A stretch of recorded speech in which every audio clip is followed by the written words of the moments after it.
In the episode right before this one, we talked about the right and the wrong way to take a break from your podcast. But what if you've already taken a break?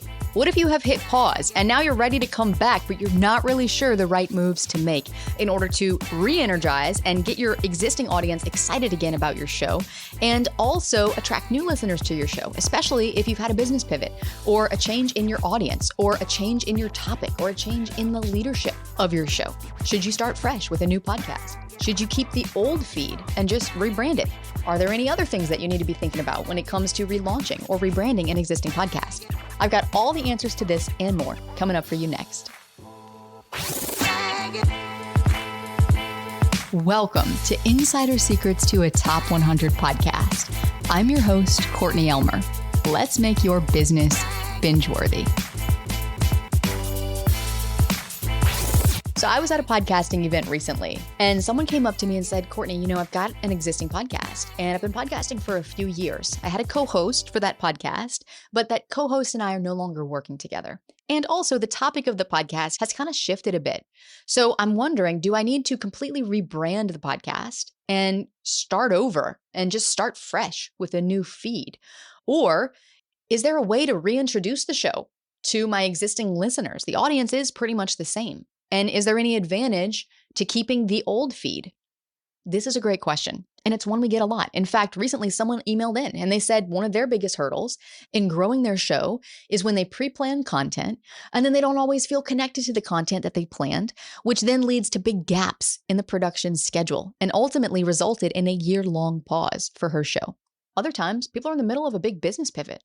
They want to bring things back into alignment, but they're not really sure how to bring it back. Do you treat it like a new podcast, or is there some advantage to keeping the old feed?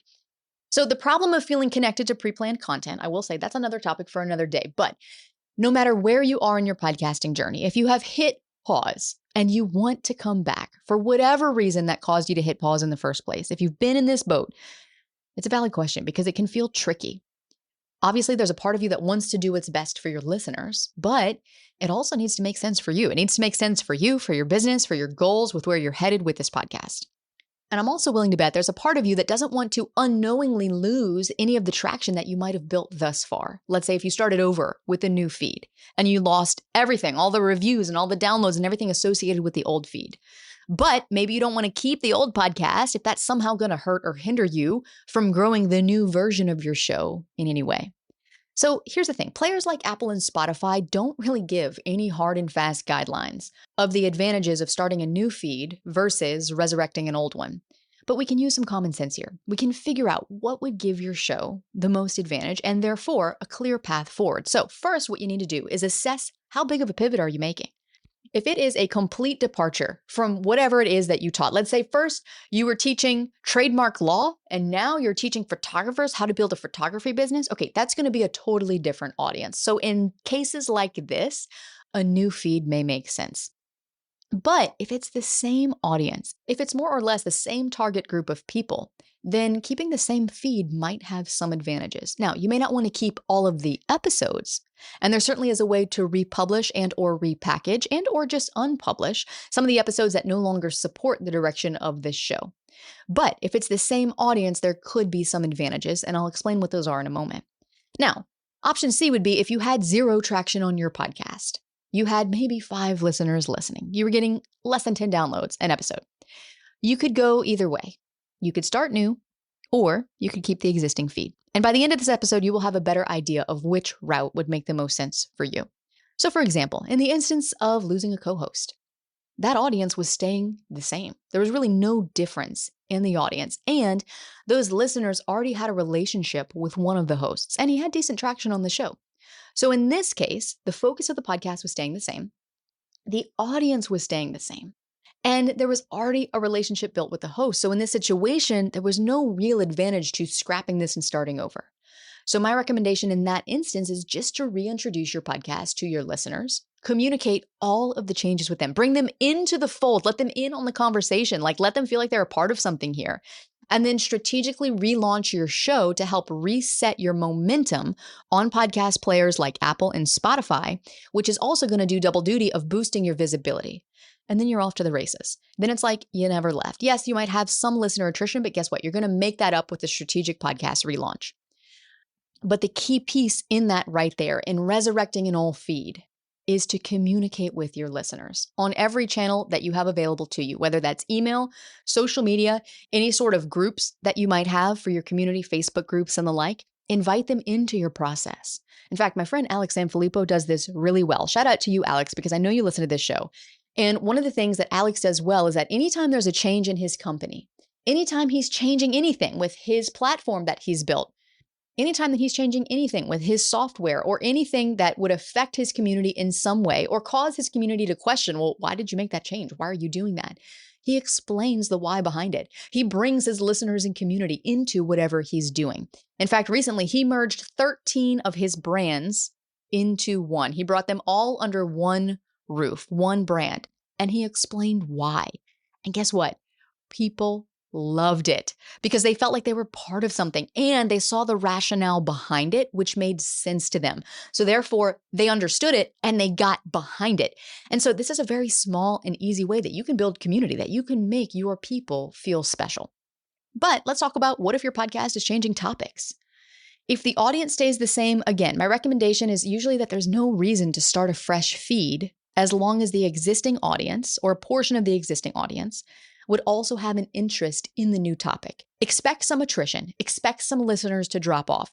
But this show, the one that you're listening to right now, is a great example of this. I went from a general business podcast to a podcast about podcasting. Now, both shows were targeted towards a small business owner, towards a coach, a consultant, an expert in their niche, a creator. But it is a different niche. General business is different from podcasting. There was a segment of my audience that was interested in moving forward and learning about podcasting, but there was a segment that wasn't. And ultimately, I let you decide because I communicated to you what I was doing and why we were making this change. And I expected that attrition to happen. But what actually happened fascinated me because while our overall downloads per episode went down, our overall total weekly downloads is higher than ever.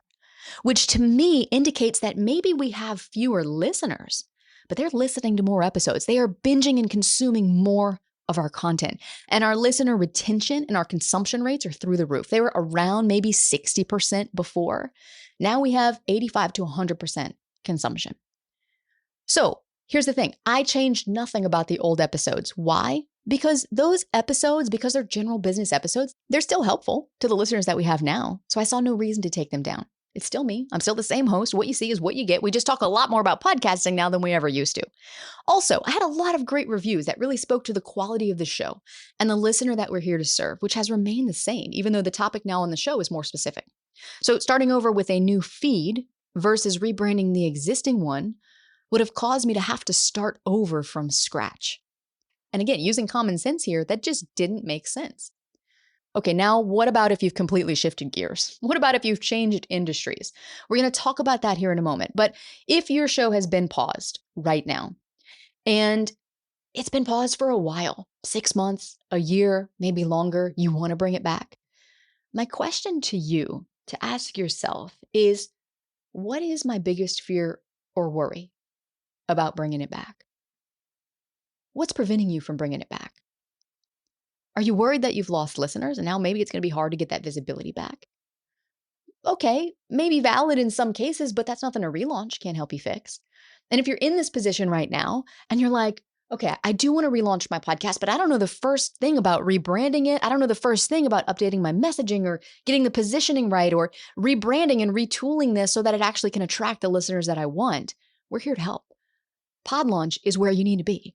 This is exactly what we teach podcasters how to do. Whether you were launching for the first time, the methodology for getting your show seen, heard, making you discoverable, creating demand for your content, ultimately growing your podcast listener base, and then converting those listeners wherever it is you're leading them, your email list, your programs, or affiliate marketing, wherever it is that you're ultimately leading those listeners, the process is the exact same.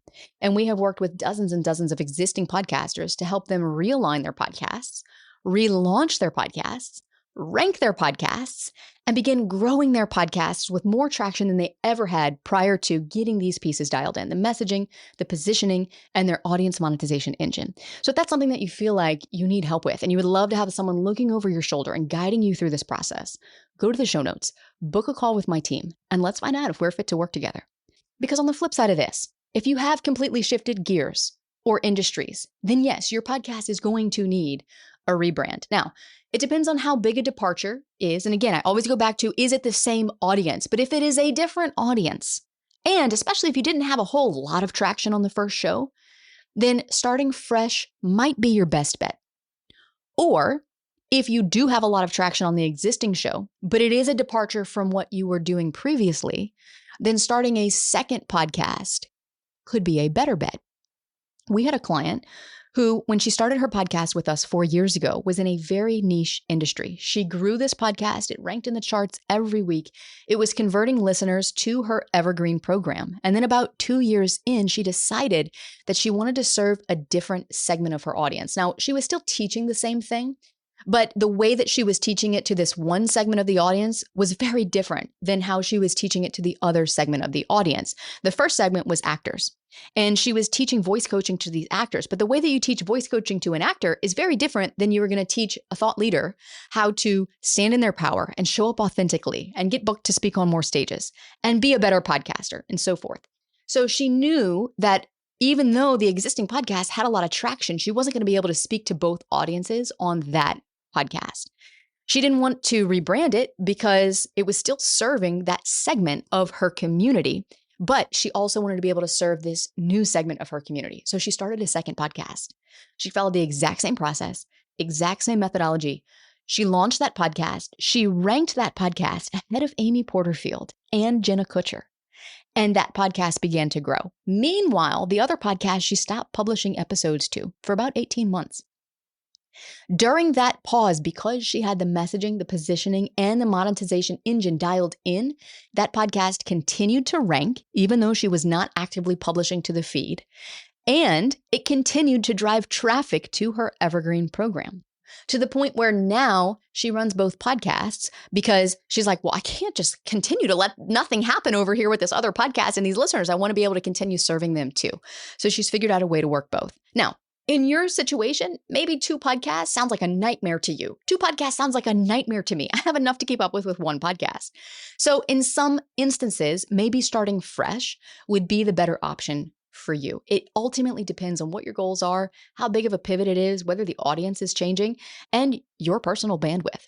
So when faced with the choice between starting a new podcast feed or resurrecting an old one, it boils down to this. Starting a new podcast feed can offer a fresh start. Yes, it can give you a fresh start within the algorithms. New shows might receive more attention due to the new release status, but nobody really knows if that's true or not. But either way, it's only going to make a real difference if you can show players like Apple and Spotify that you've got a lot of traction and momentum in the first 8 weeks of your podcast. That's the only real advantage to starting new. Could it maybe possibly help you attract an audience more quickly? Maybe. But if you can essentially hit reset on a dormant show with a relaunch, and it's not a huge departure and it's the same audience, then you have absolutely nothing to lose by relaunching that podcast.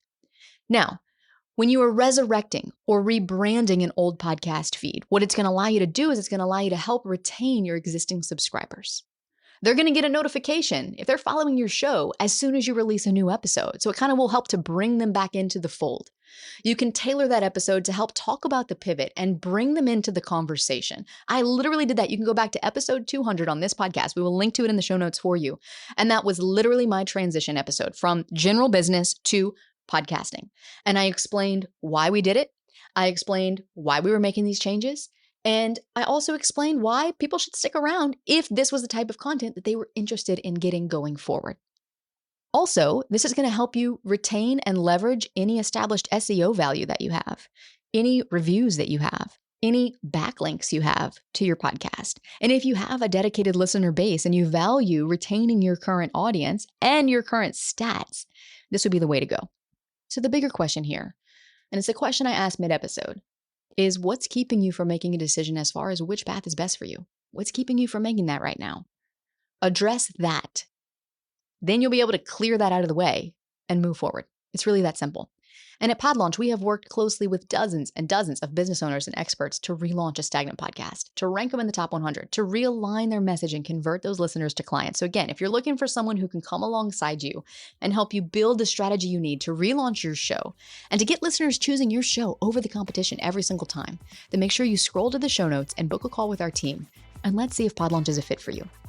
And look, if you ever find yourself in a place where you really do need to take a break, but you don't want to hit pause, then go back to the episode before this one and learn the strategies that I shared there to help you take a break without losing your momentum. And then join me back here in the next episode, because we are going to be diving deep into AI and why leaning too hard on AI could actually be doing more harm than good for your podcast. We're going to unpack some of the common mistakes that podcasters make when they let AI take over their content, the ethical concerns of sounding like everybody else, and what it really is going to take to use AI without losing your unique voice. That's all coming up next to help you make your business binge-worthy.